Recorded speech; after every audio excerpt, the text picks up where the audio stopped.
Good day. So for the continuation of our discussion about the concepts, nature, and purposes of curriculum, we will discuss the last three topics in this lesson. So it entails the types of curriculum operating in schools, the elements or components of curriculum, and what are the teaching, learning processes, and curriculum development. So let us begin our discussion about the types of curriculum operating in schools. So Alan Glaffer describes 7 types of curriculum operating in the schools today.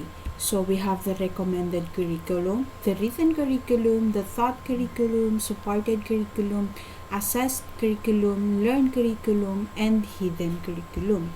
So for the recommended curriculum, most of the school curricula are recommended. So the national agency may recommend the curriculum to be implemented in the elementary or secondary education. So the it is the curriculum proposed by scholars and professional organizations. So it may come from a national agency or any professional organizations who has stake or role in education. So we have some example here. We have the Department of Education, the Department of Science and Technology, the Commission on Higher Education, the Philippine Association for Teacher Education, and the Biology Teacher Association. So they may recommend a curriculum that can be implemented either in elementary, secondary, or tertiary education.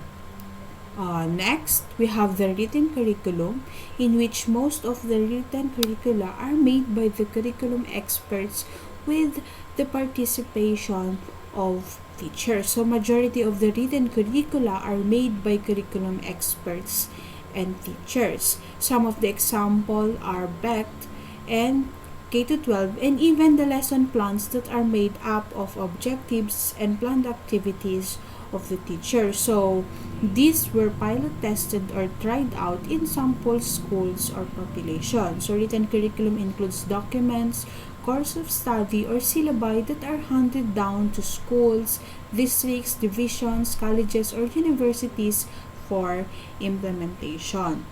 Next, we have the thought curriculum.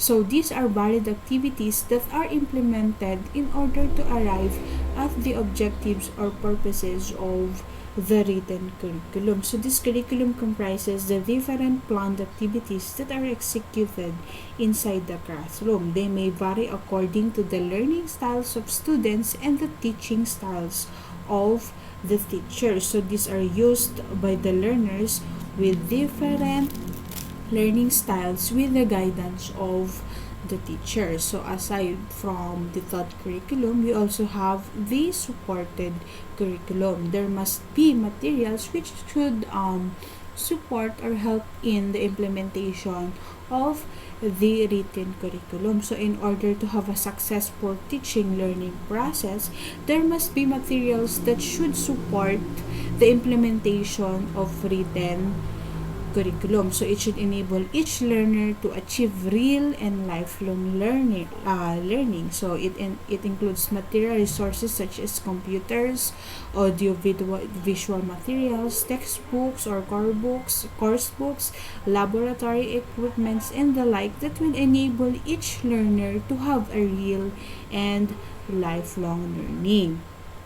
Next, we have the assessed curriculum. So this refers to a tested or evaluated curriculum. So at the duration and end of the teaching episodes, series of evaluations are being done by the teachers to determine the extent of teaching or to tell if the students are progressing.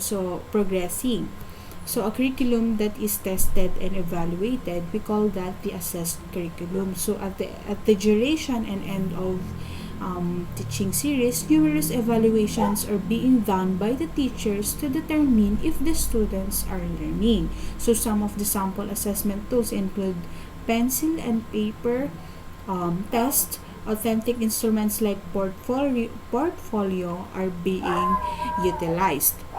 Aside from the assessed curriculum, we also have the learned curriculum. So this refers to the learning outcomes achieved by the student. So this curriculum refers to the learning outcomes that are not achieved or achieved by the students. So learning outcomes are indicated by the results of the tests and changes in behavior, which can either be cognitive, affective, or psychomotor. So the achievement of the learning outcomes are determined by the results of tests and other assessment tools and the changes in behavior that can be observed by the teacher inside the classroom.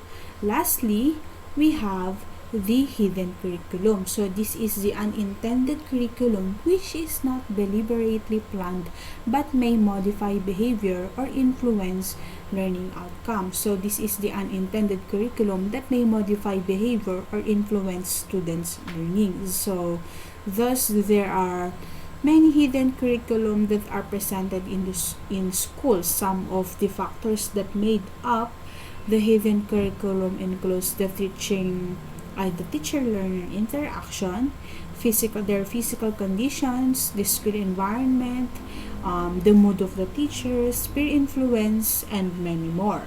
So, aside from the types of curriculum operating in school, let us now discuss the elements or components of the curriculum. So, for most curricula, the major components of the curriculum entails first the aims, goals, and objectives, means what is to be done.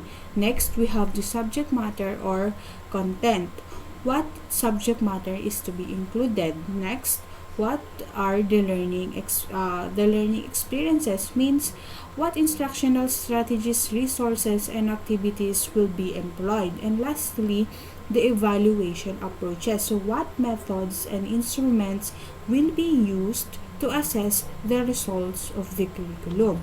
So first, we have the component 1 that entails the curriculum aims, goals, and objectives. So each of the components are essential in making an effective curriculum. So first, we have the curriculum aims, goals, and objectives. So a formal curriculum is embedded in a formal institution called school. So schools are established institutions which are either run by the government or by the private sector. So a formal curriculum is rooted in an institution that we call schools.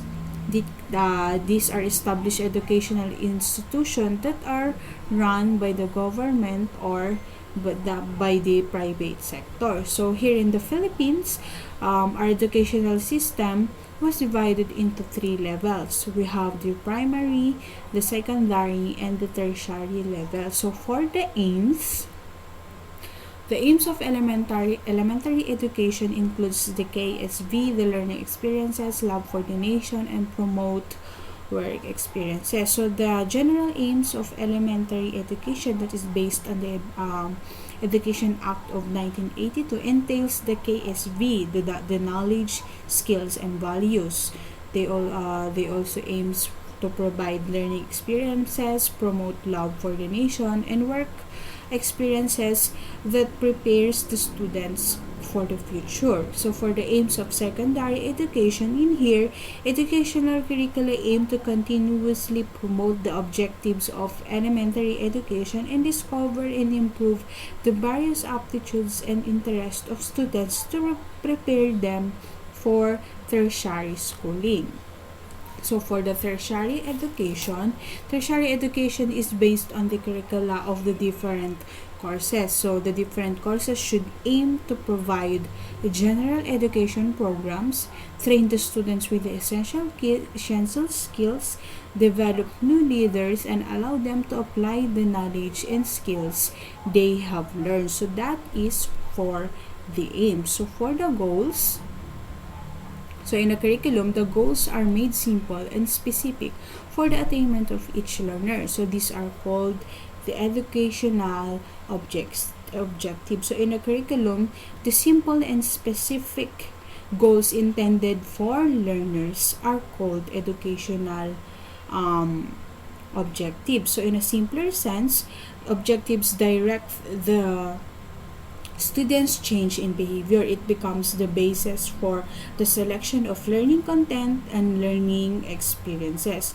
It also provides the criteria in which learning outcomes will be evaluated. So Benjamin Bloom and Robert Mager defined educational objectives in two ways. So first, explicit formulations of the ways in which students are expected to be changed by the educative process, and lastly, the intent communicated by statement describing a proposed change in learners.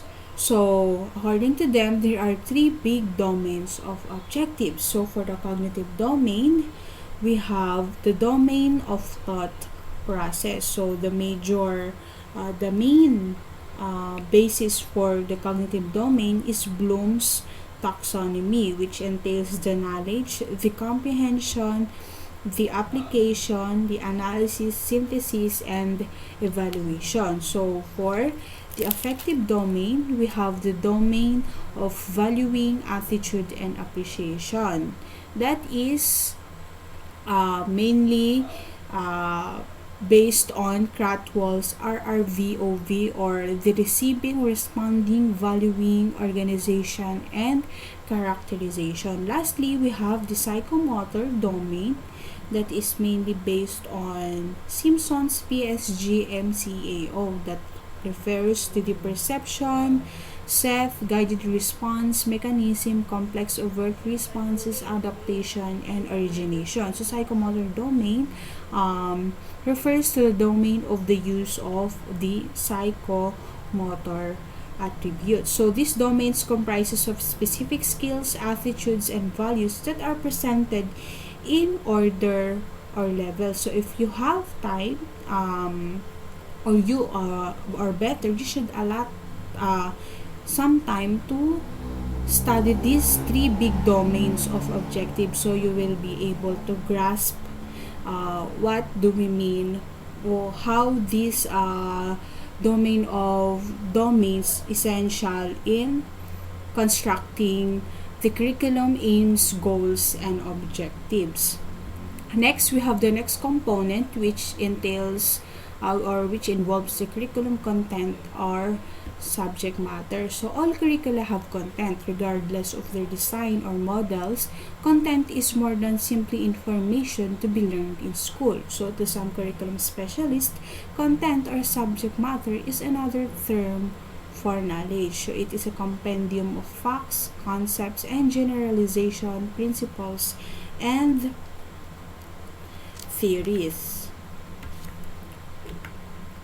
So content selection is a very crucial stage in curriculum development. So it is not just a simple information to be learned from school. So for others, content is a synonymous term for knowledge, in which includes the facts, the concepts, the generalizations, principles, and theories. Thus, each subject area has its own body of subject matter or content. Some of the examples are the communication arts, we have the mathematics, sciences, social studies, music, and the like.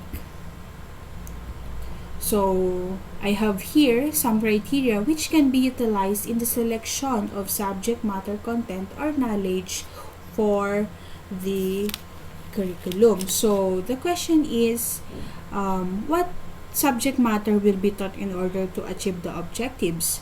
So here are some criteria that can be utilized in selecting content or subject matter for the curriculum. First, we have the self-sufficiency. So according to Scheffler, 1970, the primary guiding principles for content selection is helping the learners to attain maximum self-sufficiency in learning. Meaning, it involves less teaching effort and learning efforts, or the economical, but promotes more results and effective learning outcomes. Next, we have the significance. When we say significance, the content should contribute to the overall aim of the curriculum. The subject matter should allow the students to develop learning abilities, develop the three major domains of objectives, and the like. So for the validity, the content should be checked or verified. Fourth, the interest. So the subject matter or the content should value the student's interest if it is meaningful for them or not. We also have utility. When we say utility, it means the usefulness of the content may be either be for the present or future purposes of the learner. The content must be useful for the learner. Next, we have the learnability. Learnability emphasizes that the subject matter should be relevant to the range of experiences of the students. Lastly, we have the feasibility. So the content should be considered within the context of the reality in schools, society, and government. It can be the factor of the time, the resources available, the nature of the learners, etc. So, upon knowing the criteria that can be utilized in the selection of the subject matter or content, we have the suggested principles in organizing or putting together the different learning contents by Palma. So, in organizing the different contents, he suggested 5 major principles that needs to be considered. First is the balance. It refers to the fairly distribution of curriculum content in a particular learning area or discipline. Next, we have the articulation. So, the content should be connected to the next so that gaps and overlaps in the subject matter will be avoided. Third, we have the sequence.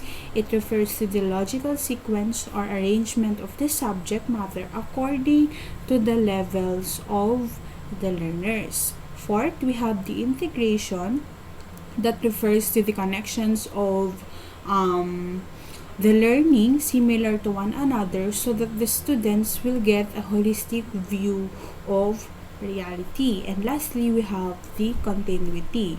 So it is the constant repetition and reinforcement of learning. So it means continuation of the application of the new knowledge by the learning. So that is the second component. The third component is about curriculum experiences. So curriculum experiences, it will link instructional strategies and methods to curriculum experiences, the core or the heart of the curriculum. So the instructional strategies and methods will put into action so the goals and objectives in order to produce an outcome.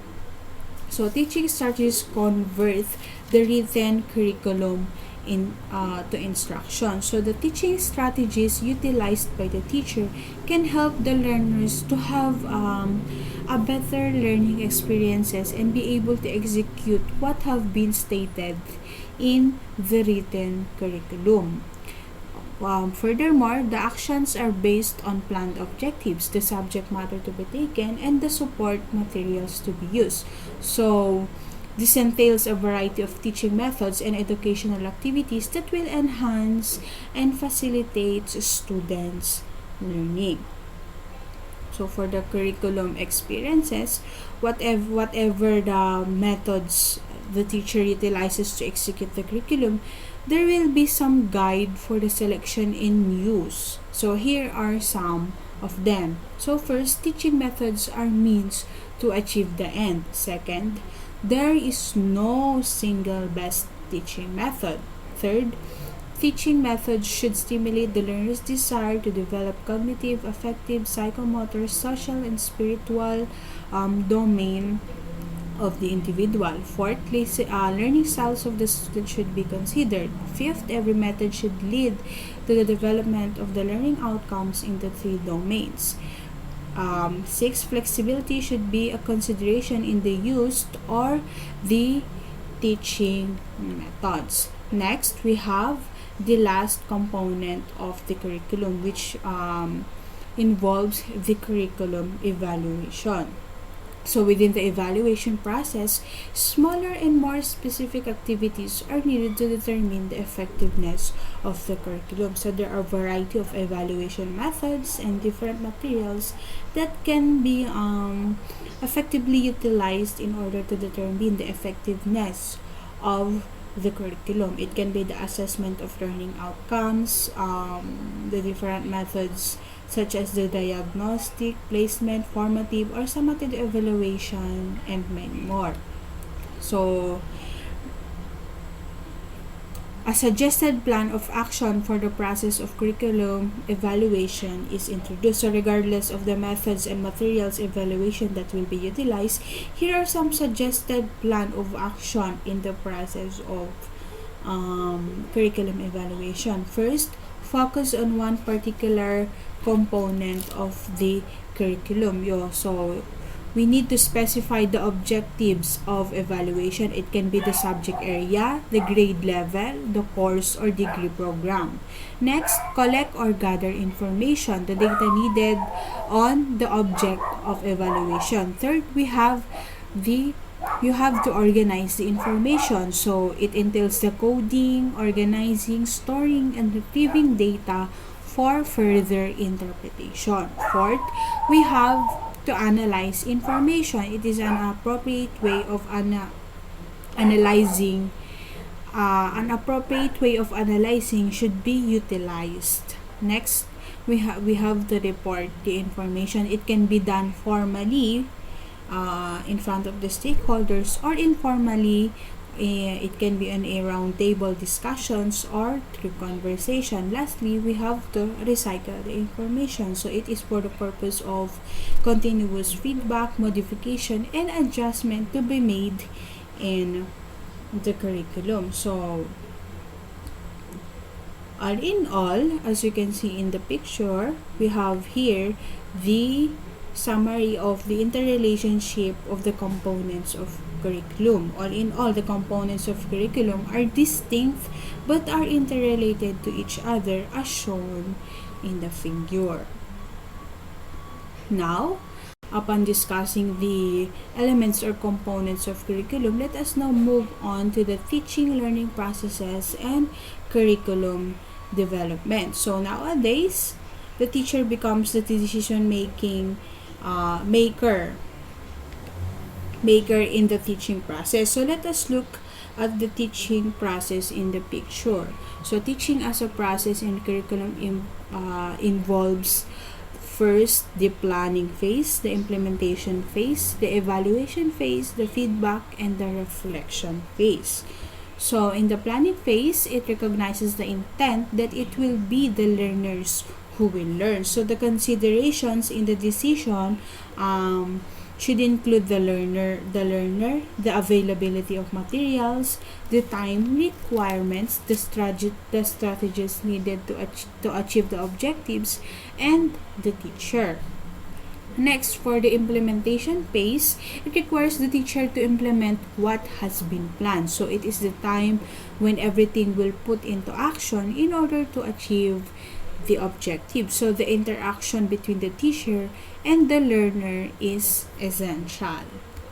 Next is the evaluation phase. So in the evaluation phase, a match of the objectives with the learning outcomes will be made. So it will answer the question if the plans and the implementation are successfully achieved. Next, we have the feedback. Feedback is the reflection on the feedback. So it gives information as to whether the three phases were appropriately done or not. So if the planning, the implementation, and the evaluation phase were appropriately done or not. Lastly, we have the reflection. So it is a process embedded in the teaching where the teacher inquiries into his or her actions and provides deep and critical thinking. So for the reflection, the teacher's inquiries into his or her actions in teaching are emphasized. So that is the teaching as a process in curriculum. Now, furthermore, we will tackle that learning as a process in the curriculum. If we discuss the teaching as a process in curriculum, let us now move on to the learning as a process in in curriculum. So learning is usually defined as a change in an individual's behavior caused by experiences or self-activity. So it implies that learning can only happen through the individual's activity or his or her own doing. So learning occurs more when the various stimuli are properly arranged for the purposes of learning. So there are two principal types of learning theories to explain how individuals learn according to educational psychologists. So for behavioral learning theories, it emphasizes the observable behaviors such as new skills, knowledge, or attitudes which can be demonstrated. So in here, the forms of behavior that are observable and measurable. So if the individual has changed behavior, therefore he or she has learned. So we have the examples such as the Ivan Pavlov's classical conditioning and B.F. Skinner's operant conditioning. So for the cognitive learning theories, it is concerned on the mental processes of the learner, and some of the famous theories that focuses on the student's cognitive learning is Jerome Bruner's discovery learning and David Ausubel's reception learning, and that is the learning as a process in curriculum. Lastly, we have when the teaching and learning go together. So one process cannot succeed without the success or support of the other. So a teacher cannot claim she or he has taught if the learners have not learned substantially. So the teaching style should jibe with the learner's learning style. So the learner, being the center of teaching, will influence or direct to a great extent of teaching for better learning. So as learners become complex individuals capable of learning on their own, the repertoire of teaching should also increase. So various teaching styles together with the support of teaching materials are necessary to facilitate greater lifelong learning. Lastly, teaching is the cause and learning is the effect, and that is the teaching and learning go together. So the quality of teaching is therefore related to the quality of learning. So if the students learn, meaning the greater factor is the success in teaching. So generally, teaching and learning give meaning to the curriculum. They are interrelated to each other. So hence, a good curriculum can be assessed by the quality of learning obtained by the students from the kind of teaching executed by the teacher. So that's the end of our discussion about the concepts, purposes, and nature of curriculum. So I hope you learned something from me, and thank you for listening.